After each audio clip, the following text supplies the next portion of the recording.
Israel में जिस तरह से तबाही हुई है, जिस तरह से ईरान लगातार इजराइल के अंदर अटैक कर रहा है, इजराइल के अंदर आज कोई शहर ऐसा नहीं बचा है जहां पर लोग डर और खौफ के साए में ना हो, जहां पर हर वक्त खतरे के सायरन न बज रहे हो, जहां पर लोग जेर जमीन एक तरह से पनाह न लिए हो। बल्कि अब तो यह कहा जा रहा है कि इजराइल में अब कुछ नहीं बचेगा। अगर इजराइल में कुछ बचेगा तो वो सिर्फ और सिर्फ जैतून के दरख्त एक तरह से रह जाएंगे।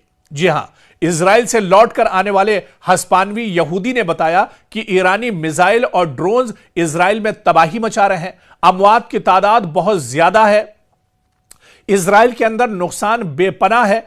इंटरसेप्टर्स काम नहीं कर रहे हैं। इजरायली फौज ने सख्त तरीन सेंसरशिप नाफिज किया हुआ है, इसलिए नुकसान की खबरें दरअसल इजराइल से बाहर नहीं आ रही हैं। लेकिन जो खबरें आ रही हैं वो भी आप देखिए, जो तस्वीरें आ रही हैं, भयानक तस्वीरें ईरान से निकल कर आ रही हैं। तल अवीव पूरे तौर से तबाह हो गया है। हैफा में जो रिफाइनरी है वो तबाह हो गई है। बिन गोरियन एयरपोर्ट पूरी तरह से नेस्तो नाबूद कर दिया गया है। मशरिकी यरूशलेम में हाहाकार मचा हुआ है। कोई ऐसा शहर नहीं है इजराइल के अंदर जहां पर तबाही ना हुई हो।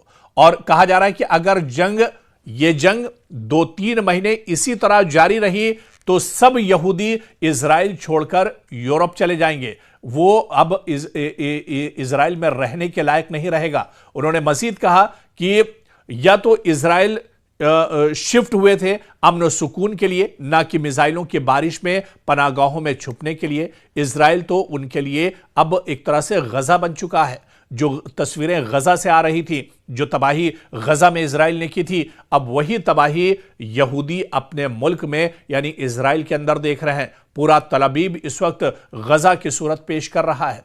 आपको बताते चलें कि इससे पहले भी आप देखिए कि जो एक रिपोर्ट आई थी, और यह रिपोर्ट भी हमने आपके साथ साझा की थी, कि इजराइल के अंदर एक बड़ा तबका, खासतौर से एक जो क्रीमी लेयर है इजराइल की, जो पढ़ा लिखा तबका है, जो दानिश्वर तबका है, जिसमें डॉक्टर्स और इंजीनियर्स हैं, माहिरीन हैं, वो दरअसल इजराइल छोड़ रहे हैं। बाकायदा इजराइल की मीडिया ने इस खबर की वजाहत की है, तस्दीक की है कि बड़ी तादाद पढ़े लिखे लोगों की, यहूदियों की, अब वो इजराइल छोड़ने पर मजबूर है। जिस तरह से लगातार इजराइल के अंदर तबाही हो रही है, ऐसे में माहिरीन का यही मानना है कि अगर ये जंग इसी तरह से चलती रही, 2 या 3 माह तक अगर ईरान ने मजीद मिसाइलों की बारिश जारी रखी इजराइल पर, तो इजराइल में सिर्फ जैतून के दरख्त रह जाएंगे और यहां पर कोई नजर नहीं आएगा। इंसान यहां से एक तरह से खत्म हो जाएंगे, या तो वो मार दिए जाएंगे या फिर वो यहां से नकले मकानी करने पर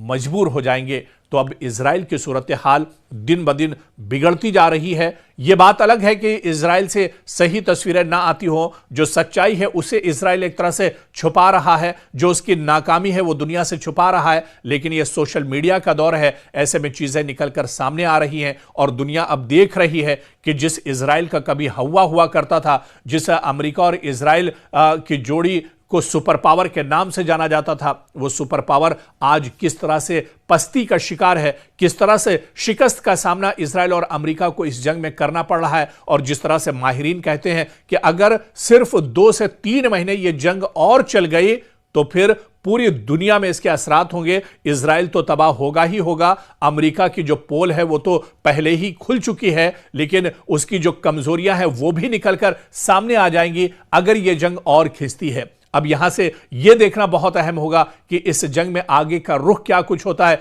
क्योंकि ईरान ने तो यह एक तरह से तय कर लिया है कि जब तक इस जंग में आर पार नहीं हो जाता है, जब तक वो ईरान के सुप्रीम लीडर आयतुल्लाह अली खामनई की शहादत का बदला नहीं ले लेते हैं, तब तक वो अपने कदम को पीछे नहीं हटाएंगे।